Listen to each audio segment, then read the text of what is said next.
Greetings from Tokyo, my dear friends. This is Daisuke, and I very much hope that this video finds you well and in very good spirits wherever you are in the world. And today, if you don't mind, I'd like to continue on with our journey, our discussion with respect to the Criterion Collection releases for this year, 2021, the recent Criterion Collection releases. And among those recent releases is this particular title, which had been previously in the Criterion Collection as a DVD at spine number 308, but now we see it emerge or re-emerge into the physical media collection in this Blu-ray edition. And it is from 1966. The filmmaker is Jean-Luc Godard, and the name of the film is MASCULIN, FÉMININ.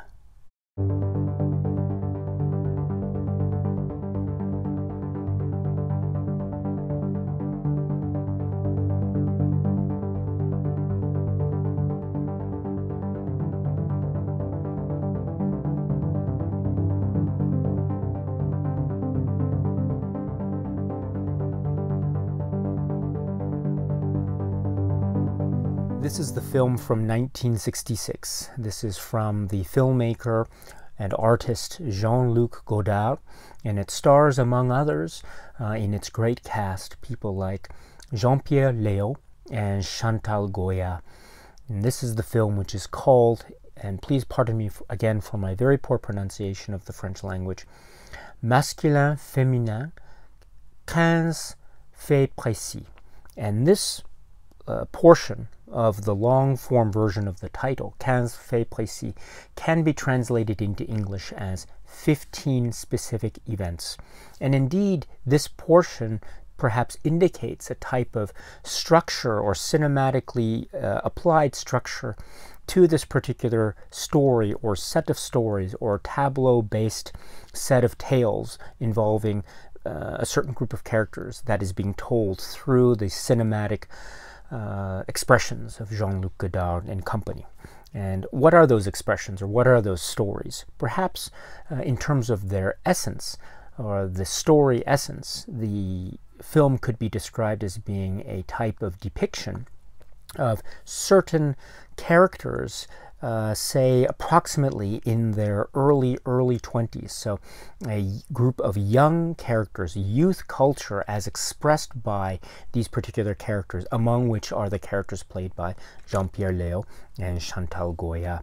And in this depiction of these characters, perhaps representing a type of section or cross-section, if you will, or slice of life depiction of youth culture in France, in Paris, during this period of the mid-1960s, we see various aspects of, say, their relationships between and among each other, and what those entail, and what they implicate, or what the consequences of such relationships are, in terms of an expression of, say, what could be said to be a type of acts of liberation or freedom, in terms of dating and exploration of sexual curiosities and meeting new people, and in that context we get a story about relationships and jealousies and various love triangles among these characters. And so those are what one could say are the types of emotional consequences of this particular type of lifestyle or lifestyles in this youth culture environment that we see play themselves out as being a major component of this film, arguably. So that's one major component. And then also, in this maybe direct depiction of youth culture, it can be said that we also see how these characters are reacting within the particular time and historical and cultural context in which they find themselves. So again, this is the mid-1960s, and so we see these characters in some form or another engaging or attempting to engage with certain current events or certain cultural events or focal points of the moment. And what do I mean by this? So for example, we do see certain characters engaging to a certain degree depending on the character, of course, with concepts of say, international politics as well as national politics, certain, say, political or social movements that could be said to be maybe not necessarily relevant to their lives, or perhaps the opposite. Perhaps these movements are indeed very relevant and maybe even more relevant than the characters might realize. And this also has to do with relationships between these characters, between and what they represent, and also the relationship dynamics between the men and the women that we see as part of the tableau of characters that are part of this film Masculin Féminin. And we also see in this context as examples characters maybe in various discussions or with voiceover presentations or other similar types of cinematic devices. We see these characters attempting to or endeavoring to engage with the various current event focal points of the day. So this can be anything from certain aspects of international politics or politics on the international stage, or it could be aspects of, say, expressions of commercialism and the capitalistic impulse as expressed by things that could be akin to, say, products and goods and services and the like. And I think this is where the famous line comes, les enfants de Marx et de Coca-Cola, the idea of the children of Marx and Coca-Cola, and this idea of the merging or the conflict, or however one defines it, between how these characters are engaged, or in terms of the impulses of capitalism and also the political movements that are relevant to the current day, and how these are perhaps connected or they are independent of each other, depending on how the characters seem to be engaging with these particular focal points of the moment. And so I think in this way we get this framework or this device or setup that this film employs in terms of a discussion of these various forms, both externalized and also internalized, as I was trying to indicate earlier. So there seem to be two basic tracks: the external discussion and also the internal discussion as expressed by these emotional relationships that I was trying to refer to earlier. So in this perhaps generalized way, this film Masculin Féminin seems to be operating within the universe of Godard's cinema. So in that way, it also seems to be, in this portrait of youth culture, it seems to be grabbing onto or drawing attention to these aspects of youth culture, the pop music aspect or pop cultural aspects of this.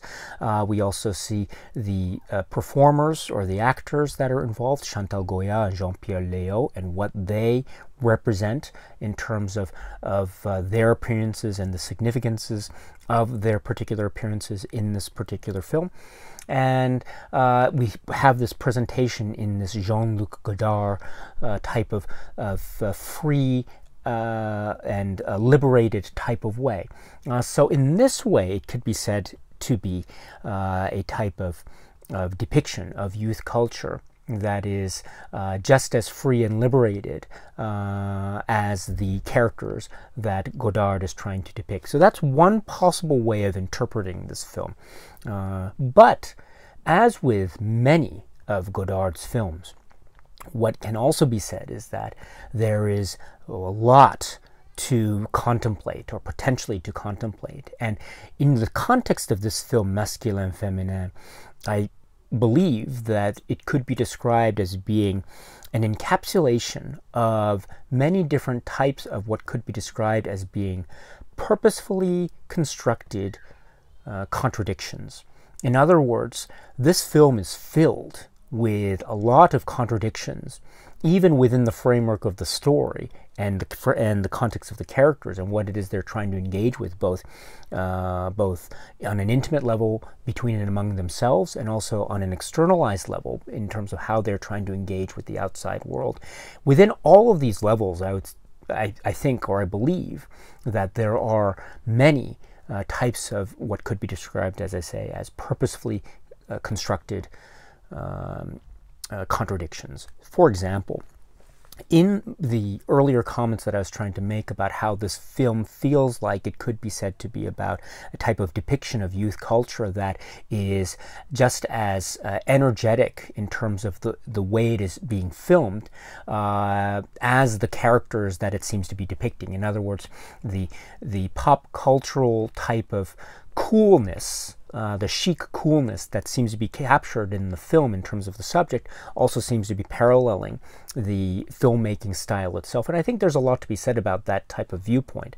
However, to contradict that particular perspective, there's also the interpretation of this film as being a type of reportage or capturing in an almost maybe quasi-documentary type of way, or akin to a documentary type of way, the state of youth culture at the time. And to take that one step further, it could even be said that such reportage style or depiction, or trying to capture this particular aspect of youth culture in mid-1960s France, it could be said also to be a cynical portrait, or maybe even a cold indictment of the, say, the anarchic ways in which the various characters in this particular youth culture story are carrying about and engaging with each other and with the outside world. There could also be said to be a type of cynical way in which the film is depicting, for example, how the characters seem to be trying to grasp at certain aspects of political culture and history, but perhaps are doing it arguably not in a deep way, but maybe in a very superficial way, using just catchphrases and words, very much like the capitalistic impulse of advertising and the idea of going only on a surface level but nothing further. And that is certainly an argument that I think holds considerable weight, at least potentially so, when we see how the characters are engaging with each other. When you see their discussions, do you detect any kind, do you think that they are earnestly engaging with certain topics of the discussion at hand, or maybe it's only surface level? Again, it depends on what type of interpretation one espouses when one watches this film. And in fact, various interpretations might seem to contradict each other, even at the same time. Thus, this being what I would suggest as an example of this type of Godard's purposely constructed type of contradiction within the film itself. The idea that youth culture is both being maybe celebrated on the one hand, but also there's a type of almost, maybe to put it in very stern terms, almost a type of condemnation in the way in which these characters are carrying about their day-to-day activities within each other, their group, and also externally. So that's one possibility. Another thing related to that is the idea of the expression of freedom and liberation, liberté, and this type of depiction we see, and it could be said to be in a type of celebratory or energetic way as being captured by Godard's camera, and the use of music and pop music and the appearance of Chantal Goya as an example, I think could support that type of interpretation. However, it could also be said, again in a contradictory interpretation, to be a type of capturing of the anarchy of this particular set of characters and their relationships, and perhaps this idea of their exploration of, say, sexuality and their curiosity about their own sense of selves in the context of their own sexualities, I think could be said to be leading to certain aspects of, say, the cynical, or the approach of the cinematic expression that tends towards the cynical. And I think this is shown in certain plot elements of the film. We see the characters and they have to deal with these very serious topics of, say, pregnancy, and also they have to deal with certain topics of, say, death and tragedy of certain characters that may be within their particular circle. And to see how these characters react in those particular situations, depending on what type of interpretation one espouses when one watches this film, one can maybe feel a sense of the complexity of those particular situations, or perhaps there is a sense of a type of judgment, or maybe judgment is too strong a word, but maybe there's a sense that the film is depicting through a cynical way how these specific characters might be dealing with these very serious issues of the moment. And indeed, I think, depending on where, or notwithstanding the type of interpretation one might have in that context, I think we still see this as an example of yet another what one might call the purposely constructed contradiction. And taking a step back too, I think when we think about this film and its depiction of youth culture, no matter what interpretation we might espouse, it is still undeniable that this film does deal with an attempt to trying to capture the sense of the youth culture at the time. And the Criterion Collection supplements do remind us that this film did have a very, I mean, this was a shocking film in a lot of respects in terms of its subject matter, especially at the time when it was released, because it was seen as dealing in a very direct way with frank discussions and depictions of, say, human sexuality, and also frank discussions and depictions related to, say, aspects of casual sexual relations, and also pregnancy and abortion, as well as death, and as well as the intruding nature of say, consumerism and capitalism, as well as the context or the status of the political activities at the time. And so that, I think, is suggestive of the fact that this is a very complex film. It is an incredibly complex film, and it seems like it has certain surface level qualities that I think are very strong, and it has certain qualities within the text of the film itself that are very significant, and it also has a certain social implication that I think is something that, say, the Criterion supplements do help me in terms of reminding me of that, and it reminds me just how indeed shocking a lot of the subject matter is, or was considered to be, especially at the time. And it goes towards, for example, I mean, I'll just point to, say, this picture, which adorns the front cover here. This is the character played by Chantal Goya, one of the main characters of the film, and she's here smiling. But this is, in fact, a very key moment of the film. And it is, you know, it is a very, it's a close-up of this, and it's mirroring a particular iconic shot of the film. But this part of the film is dealing with very delicate and sensitive and quite complex subject matter.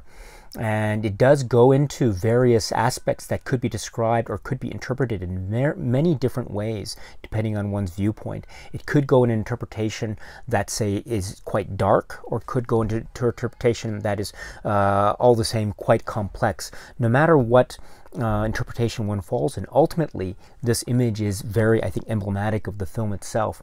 There's a type of cool, chic charm about it, but at the same time the context perhaps is suggestive of something very complex and very deep, and also quite significant and sensitive when it comes to the subject matter, thus leading to perhaps very direct, frank, honest, and perhaps even shocking discussions and depictions of those particular points of subject matter. And so this is, I think, my way of trying to cap the conversation by saying that this is an incredibly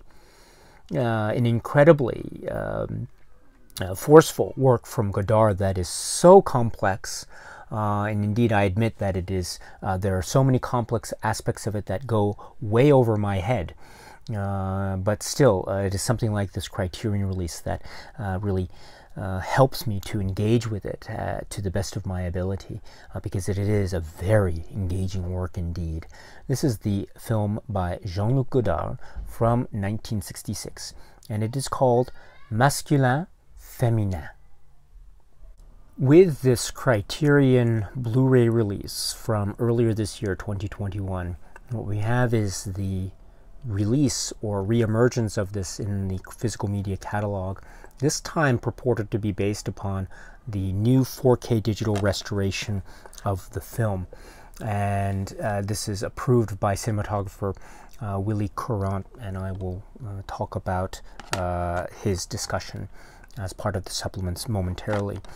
I should take this opportunity once again to say that this had been a earlier DVD release, which is right here, and so we get pretty much the same in terms of the outer box presentation and as well the supplements. But please note this particular difference in the film presentation itself.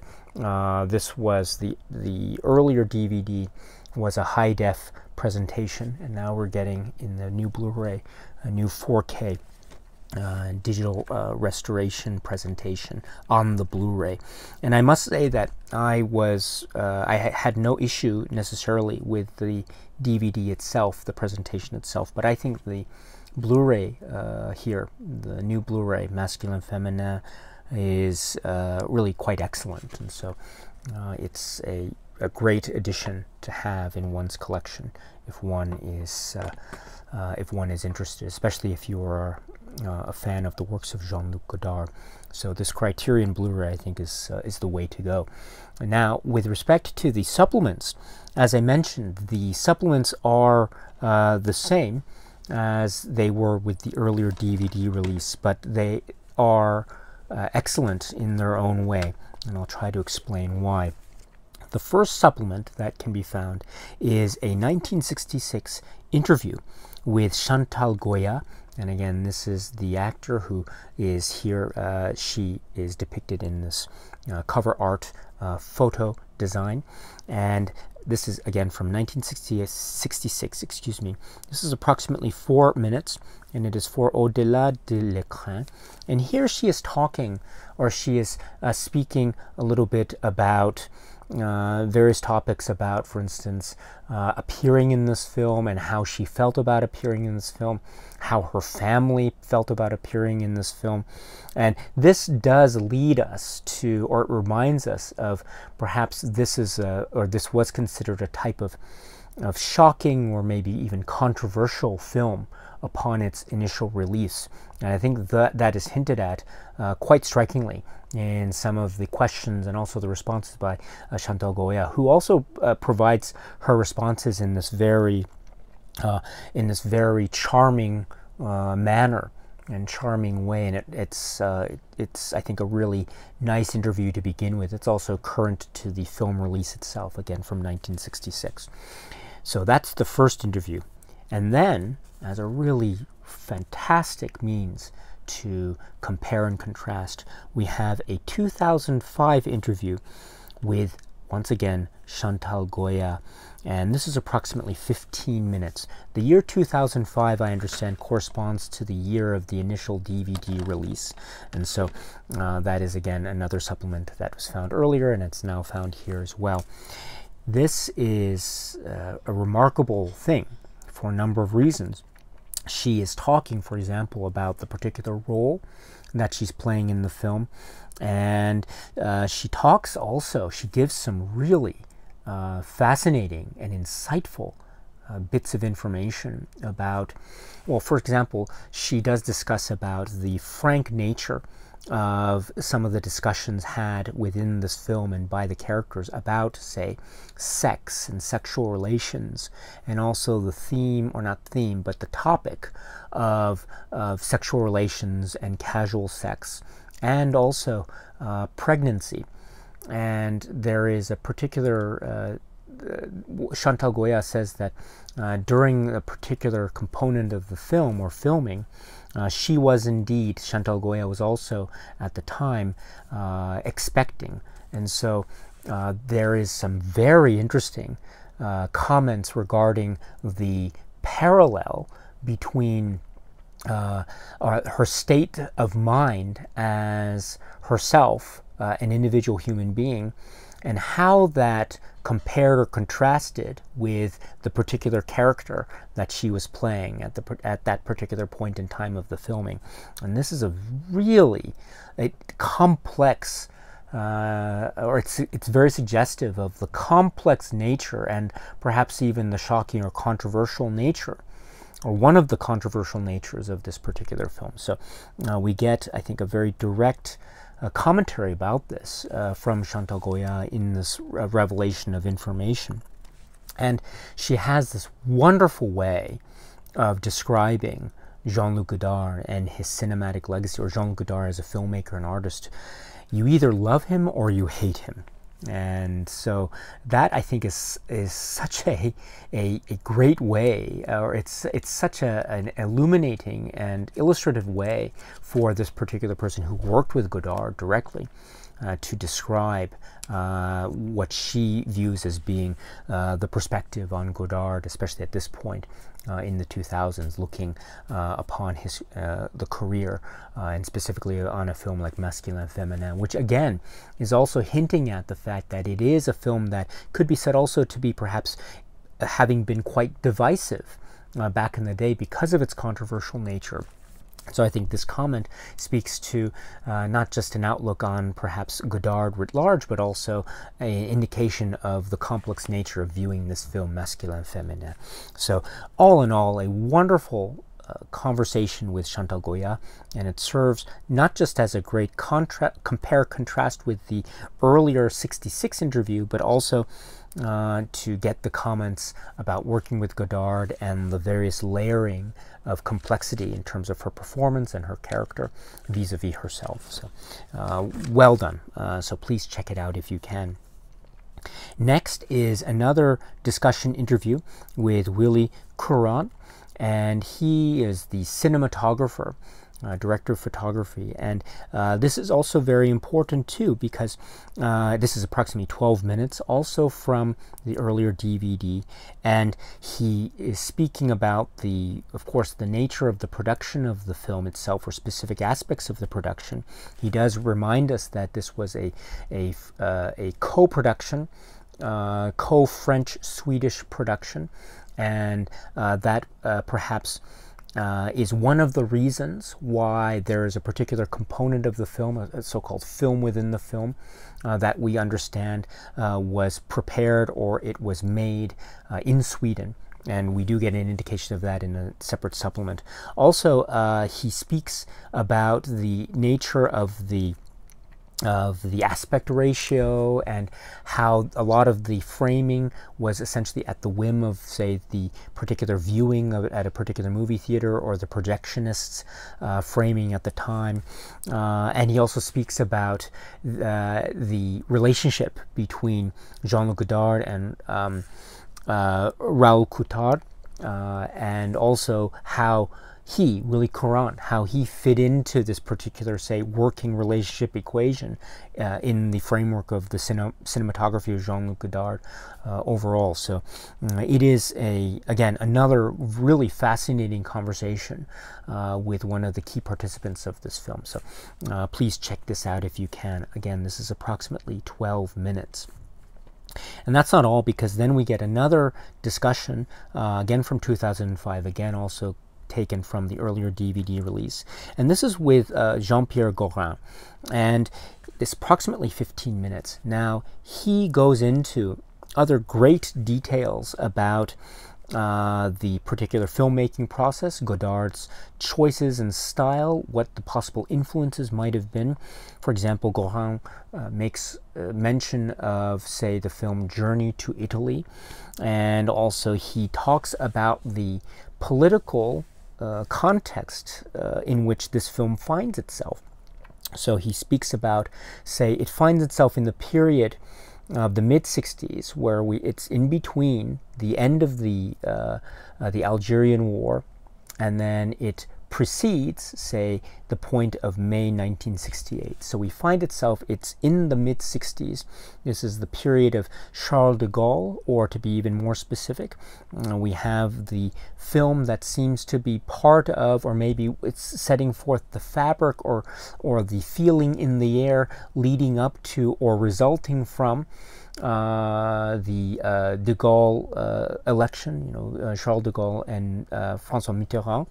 And so this type of political landscape seems to be setting the stage for a set of characters that find themselves maybe in a type of, say, emotional malaise, or perhaps a type of inescapable banality.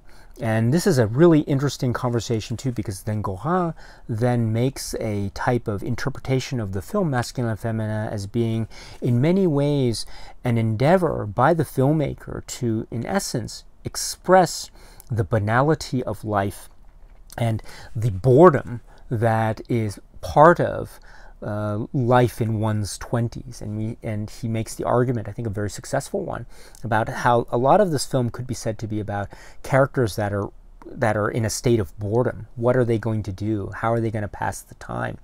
And he also makes the point really forcefully and very convincingly that Godard had this really great way of making boredom quite exciting, at least on a cinematic level.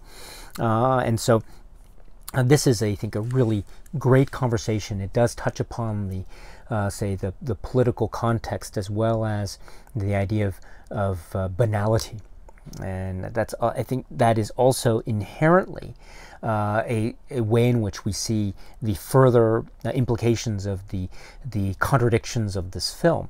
The idea of have a sense of excitement and coolness involved, the chic coolness on the one hand, the pop cultural nature of a lot of this film on the one hand, but at the same time there's a sense of the boredom and the banality and the way in which time must be occupied. And so I find this, again, another great example of this. So the discussion with Jean-Pierre Gorin, please check it out if you can. Again, approximately 15 minutes. And then that's not all, because then we have a discussion between film scholars, experts, critics, Freddy Bouache and Dominique Paini. And this is from, described as being from 2004. This is approximately 24 minutes. And this is yet again a further discussion of the nature of this film, or how this film was perceived upon its release, and how it has been perceived as time has passed. And these two gentlemen make the great, their conversation is excellent. Their passion for this film, in terms of maybe their positive outlooks or maybe not so positive outlooks at the time, are expressed, I think, very passionately.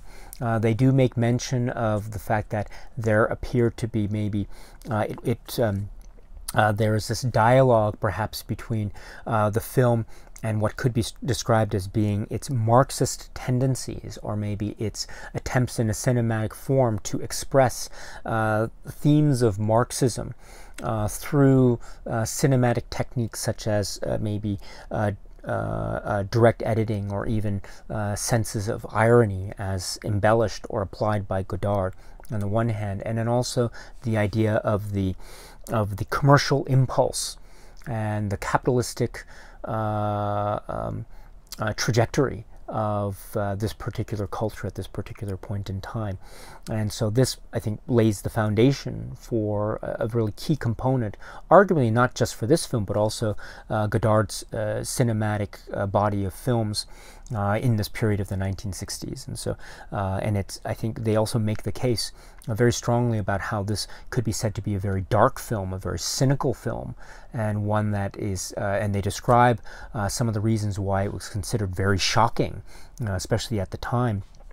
Mention is made, I think, for example, about some depictions of very frank depictions of sexuality in the film, and this is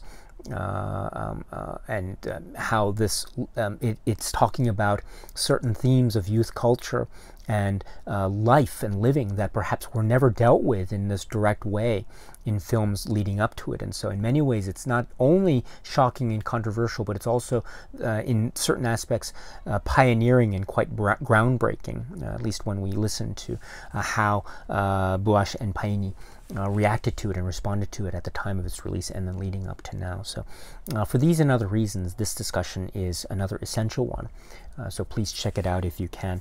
This is, again, approximately 24 minutes. And then the supplements continue with a, this is a Swedish TV crew that is covering a particular component of Jean-Luc Godard filming scene in Masculin and Féminin in Sweden, and specifically it's regarding a film within a film. In other words, there's a portion of the film where the characters are going to a movie theater and they see a film that has maybe certain frank depictions and explicit depictions of sex and the sexual act, and so this particular supplement is covering from this TV crew perspective, Jean-Luc Godard on set, working with the actors, trying to prepare this particular film within a film. And this is set in Sweden, and it again reminds us about how this was a co-production, co-French and Swedish production. And the crew asks Godard about this, about what were his reasons for wanting to shoot this particular component in Sweden to begin with, and he gives some answers. Godard does quite directly, gives some answers that I think are quite Godardian in their kind of maybe clever indirectness. And so we get a sense of Godard and his style and the way that he maybe likes to talk or maybe doesn't like to talk during interview sessions like this. But it's a kind of a rare glimpse into Godard and his thinking directly from the filmmaker himself. And also it does remind us again too about this component being another example of how frank and perhaps again how shocking this film was at the time in terms of its depiction of sexuality. It might seem, maybe compared to say 2021 standards, cinema standards, it might seem to be somewhat tame in terms of how it depicts certain acts of sexuality, but be that as it may, what we do see, or what we do see expressly depicted on screen, is quite, I mean, it is very confrontational, and arguably so. And so it's this supplement is, I think, a really good reminder of this component, and it reminds us too about watching this film from the context of the time, as well as watching it through contemporary eyes. So this is a really valuable supplement to have for a number of reasons.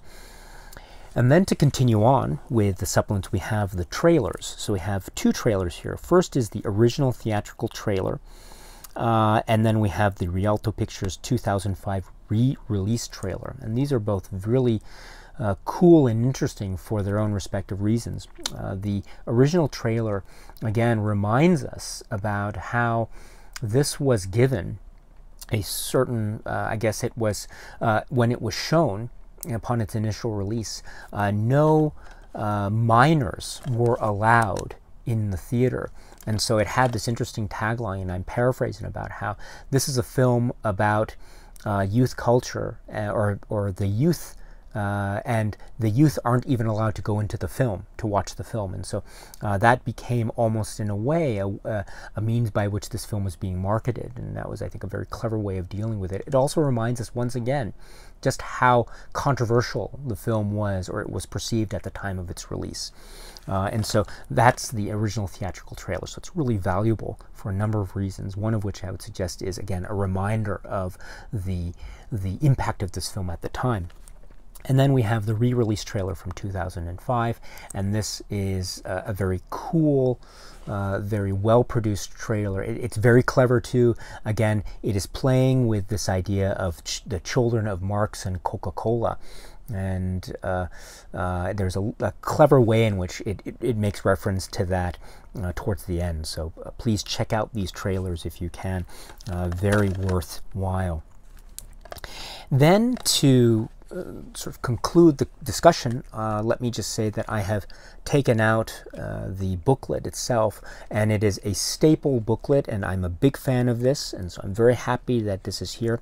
And I understand that it is a staple booklet because it is meant to repeat or to include those essays that were also included in the prior DVD booklet, which is also stapled. And so those are the essay by Adrian Martin, which is called The Young Man for All Times.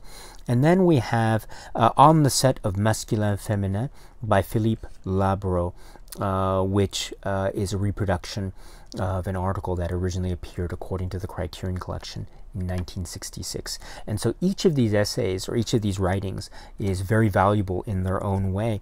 The Labro article, the second of the two, is really valuable in the sense that we do get, again, the current context of the time and perhaps Godard's reasoning as to why he wanted to make this film in the first place, which again helps to perhaps see the potential various interpretations of this film, both as a type of attempt to capture the youth culture of the time, perhaps in a way trying to capture the cool, chic quality of that culture on the one hand, but also maybe an attempt to, and the entertainment value of that inherently, but also at the same time something more of, say, a cynical edge to that particular depiction or the endeavor to make such a depiction.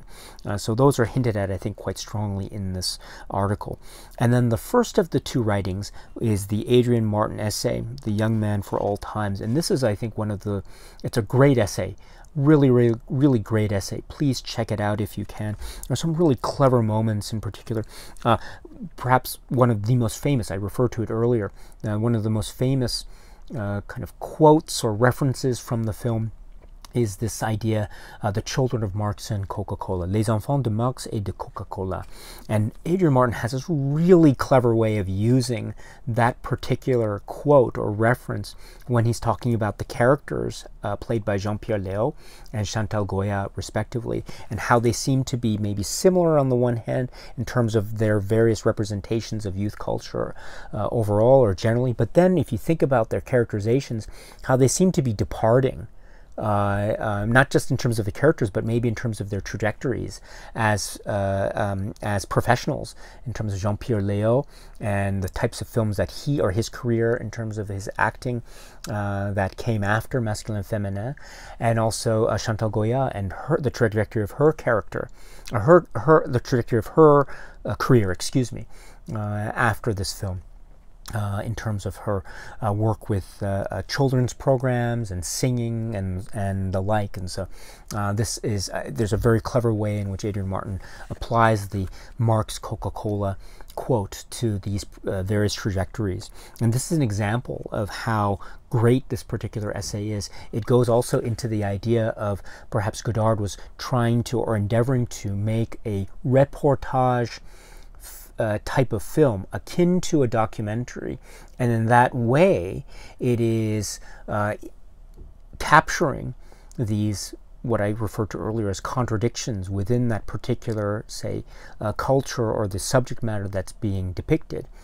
And this leads to various possible interpretations, both, say, of a celebratory nature, but also of a very dark and cynical one. So Adrian Martin does a really excellent job of presenting these arguments very convincingly. So that's the booklet, and that's the overall presentation of this really great. And I just love the back of the booklet here. Again, a reference, that very famous reference that I was referring to, Les enfants de Marx et de Coca-Cola.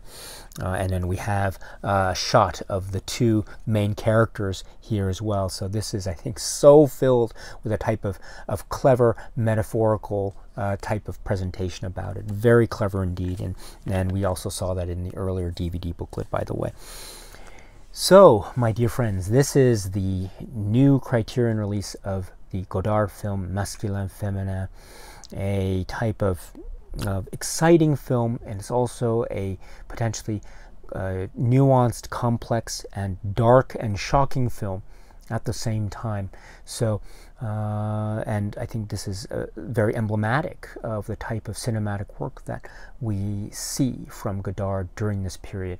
So if you are interested in the work of Godard, or if you're interested in, or if you're a fan of the works of Godard, then I can strongly recommend to you checking out this release from the Criterion collection of the film Masculin, Féminin. Okay, my friends, so that's it for now. And so until we meet again, please be happy and healthy and well, and please keep on watching a lot of great, great movies. Thank you so much, as always, for your time. I very much appreciate it. Stay strong, stay safe, and cheers.